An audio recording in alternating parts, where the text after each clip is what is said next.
start playing around the polisher, stretch it, change the pitch, go lower, different things, and just creating these really cool booms straight off the bat, or something, take the low end down. Sounds a bit awesome. Hey, it's Pete Checkley for Sample Library Review, and today I'm checking out Drum Fury 2 by Sample Logic. With the great success of Drum Fury a couple of years ago, Sample Logic have released a follow-up extension library in the guise of Drum Fury 2. This features the same great sample techniques and presentation of the original Drum Fury, yet with more unusual and lesser sample percussive instruments. With some really neat advancements in the GUI and some alternative instruments, Drum Fury 2 is a worthy standalone percussion library in its own right.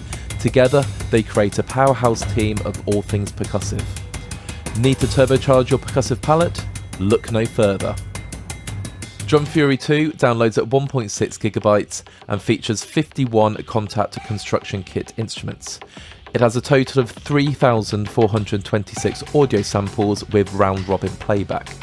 It includes a sample stretch mode for remapping individual samples chromatically and has powerful mastering tools via Energizer and the Polisher.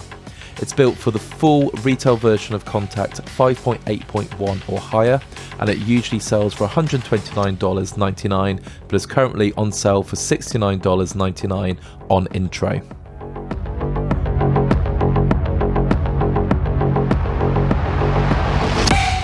I've loaded up an instance of Drum Fury 2 and we're on the drum kit all kit setting. Now the first thing you can see is the GUI is really simple. It's very red, very clear, and right in the middle you have your WAV file. So here's an open hi-hat.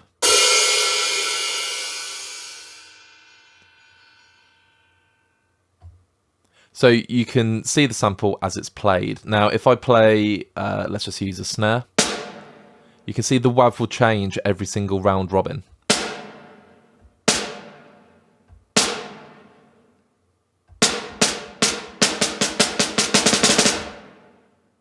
And right off the bat, you can hear that the sound quality is the usual Sample Logic, incredibly clear and pristine sampling. So, got a hi-hat there.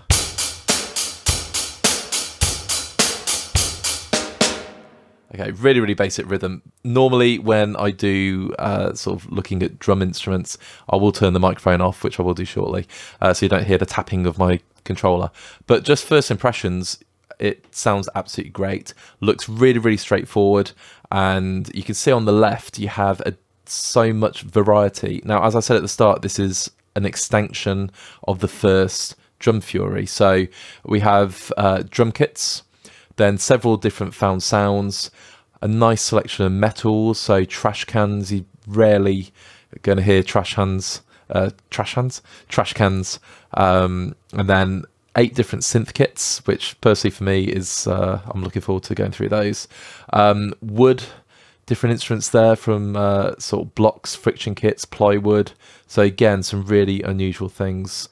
And then lots of world percussion. So cajon, dole drums, frame drums, surdos, plenty going on there. So as I said, it's more of an extension. So Drum Fury has a lot of your sort of percussion staples and really big instruments. This has something which kind of extends that library, something a little bit different, and some really cool sounds that you're not going to find anywhere else. Now, before I turn the mic off and play some examples so you can see what the instruments sound like, the GUI, really straightforward, but got some really cool features. So the first one is Energizer. Now, if I turn that on, and I'll stick with a snare. That's not a snare. There we go. So I'm going to turn the Energizer up.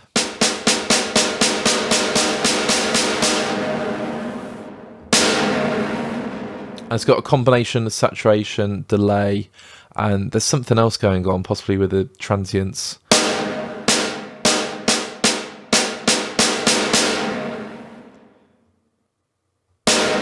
Possibly some imaging, I'm not sure, but it just sort of brings it to life a lot more and adds a bit of sizzle on there, which is great. The Polisher does something a little bit similar, but there's no distortion or saturation. This has probably got more the stereo width, I guess, spectral image, transients. I'm saying a lot of things now, but let's hear it.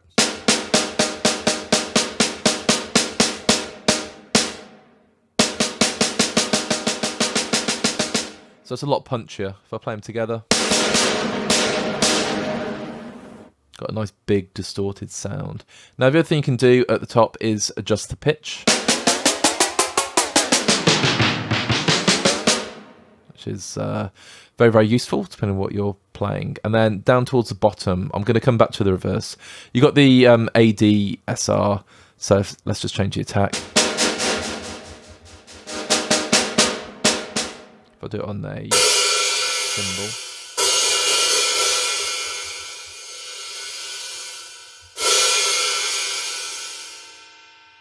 So that's on the hat. So you can sort of change the sort of sound of the sample using the ADSR. And then you have the different delays. So it's on 8th already. I'll go back to this. I'll just do the bass drum.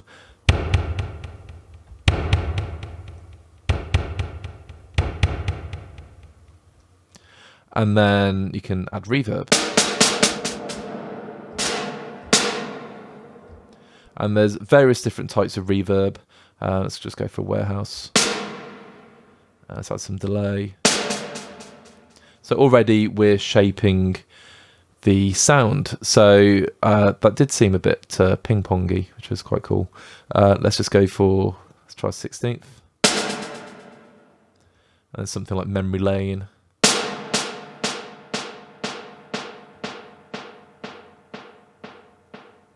Filler. I love the stereo effect, how it's bouncing around. I'm just going to bring up Polisher. Let's energize it a bit. So now we're getting some serious volume. I'm just going to bring those down. Actually, I'll leave those up a tiny amount.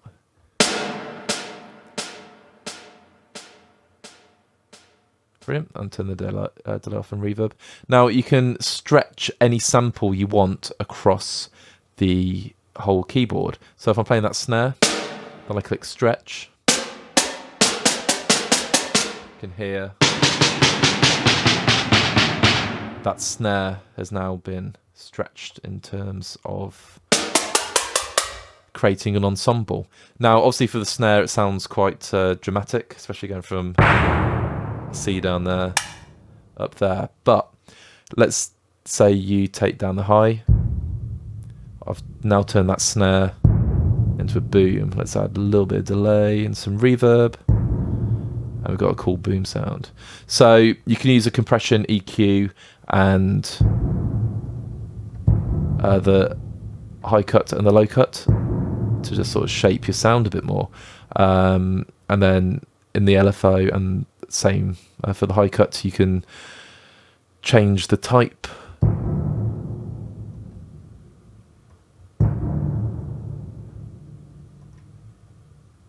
And how long these controls go for. And there's also an octave switch, okay, which if I just turn the stretch off, you can see it will change which octave each of these kits are played in. And when you're building ensembles, using multis, that's really, really useful. So you can map different kits across the entire controller. So that is a quick walkthrough of the GUI.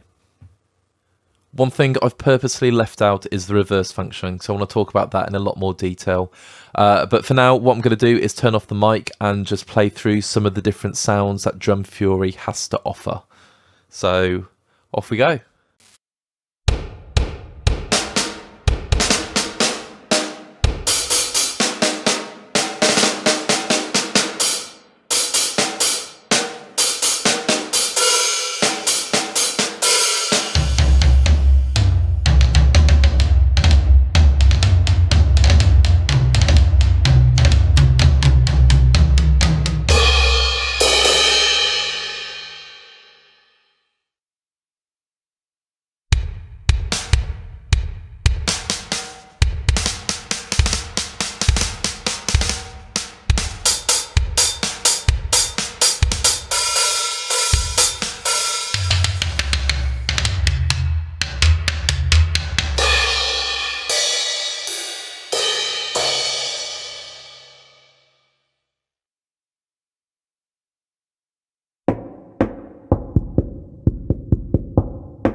those little demos where I'm literally just hammering the controller, they do give you a good idea of exactly what the samples sound like. Now, you can hear there's a mixture of some really, really dry samples and some wet samples with reverb baked in. And I was already really enjoying the prospects of the sound design. So let's say I'm on the synth kits, and if you start playing around the polisher and the enforcer, I say enforcer, I meant energizer, and stretch it, change the pitch, go lower.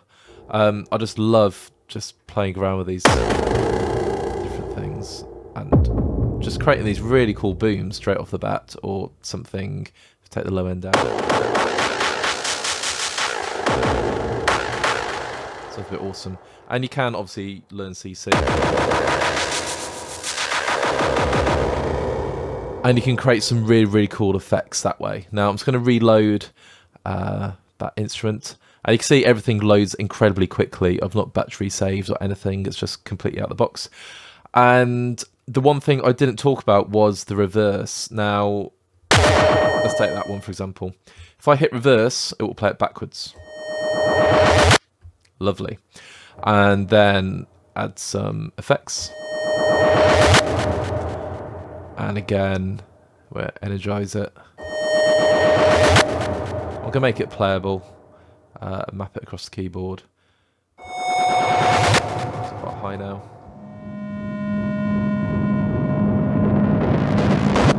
So let's say I want it to be this low. Now what you can do is change the sample start. So it's only on one side each time.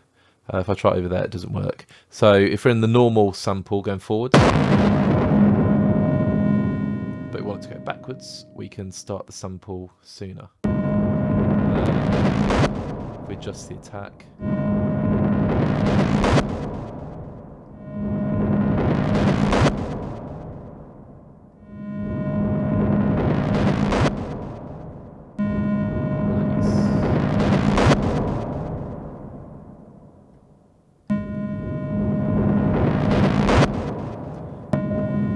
So yeah, so I'm just messing around with sort of different sounds. Now, obviously, you could bounce that to audio and sort of time stretch it to make sure it's perfectly in time as you want to do, or you can just sort of keep playing with it until you get it right. But the idea of this sound design within this instrument is really, really cool. So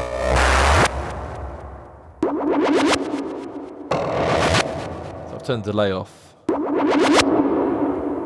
fact, let's just bring some reverb down to make a smaller reverb. So all of these could potentially be used as possible risers or whooshes, and then combine the forwards version, sorry, with hits. So if I just load the block, so you can finish it with a hit.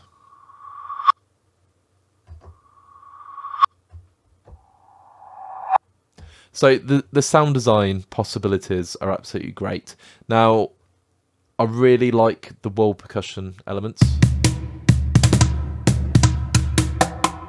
And there's a lot of weight behind them. So obviously, you know, if you don't want too much bass on the cajon, just EQ that out if you need to. And again, just start playing around different pitches and sort of stretching and moving the samples, and you can do so much with it. So yeah, for me it's got a lot of utility, and for what's seen as a bit of a companion library or a bit of an update to the original Drum Fury, it's got some really cool ideas and elements. I love the energizer, I love the polisher, and just the fact you can reverse, stretch and just play around to your heart's content within the GUI. So yeah, for me, it's more than just a percussion instrument. It's got a lot of sound design potential as well.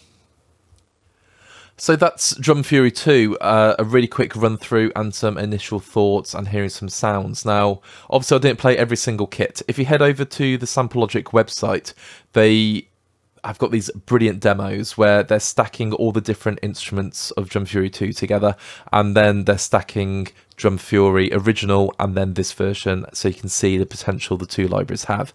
Now, one thing I will say, there are no playable loops and there is no arpeggiator. I did try and sort of click around, which I'm doing right now, just see if I could bring anything up, and I couldn't find an arpeggiator. Now, for me, that's not a deal breaker at all. I actually rarely use them. I like just sort of drawing in all my percussion samples. I'm not a huge fan of using loops. So, you know, this instrument is totally ideal for me. So if you head over to Sample Logic website and just have a look at their videos and listen to their demos, you can see how it all comes together. But out the box, I just love the overall sound. It is very typical of Sample Logic in terms of it's very clear, pristine quality. And yeah, you know, it has that attack. Just going to the drum kit, I really like this process kit. So if I was bringing up the polisher, which I did earlier, it's got some real weight behind it. Like, so little touches like that make this really, really cool. So that is almost production ready, or, you know, doubling up that kick drum would be very, very cool. One thing I would absolutely love to see is we got snares left and right, which is absolutely brilliant. It'd be great to have sort of two keys for the kick, so you could do, so I'm pressing two keys, but I can't get those quick rhythms. Now, as I say, I would very, very rarely play drum patterns in on the keyboard, but I know a lot of people who are very, very accomplished sort of keyboard controller drummers. So yeah, something to think about. But really, for $69.99, it's a fantastic collection of sounds you probably wouldn't find elsewhere, and out the box sounds absolutely fantastic.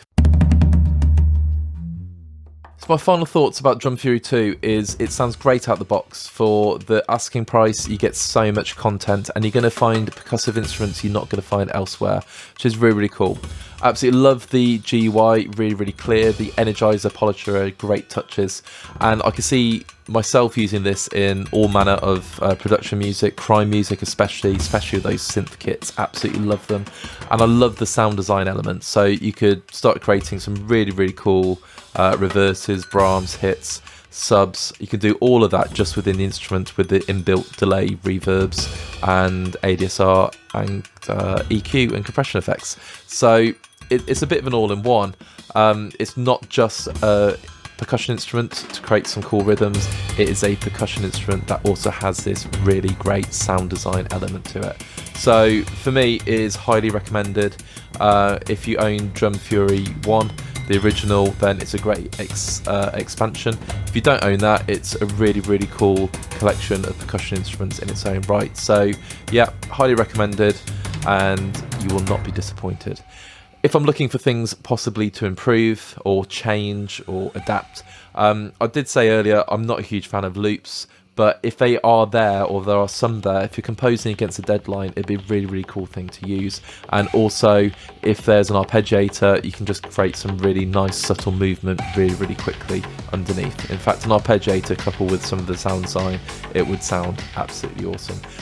But they're not deal breakers. You can create all of that using MIDI, so it'd be nice to have, but I think that's asking quite a lot, especially for what you're already getting.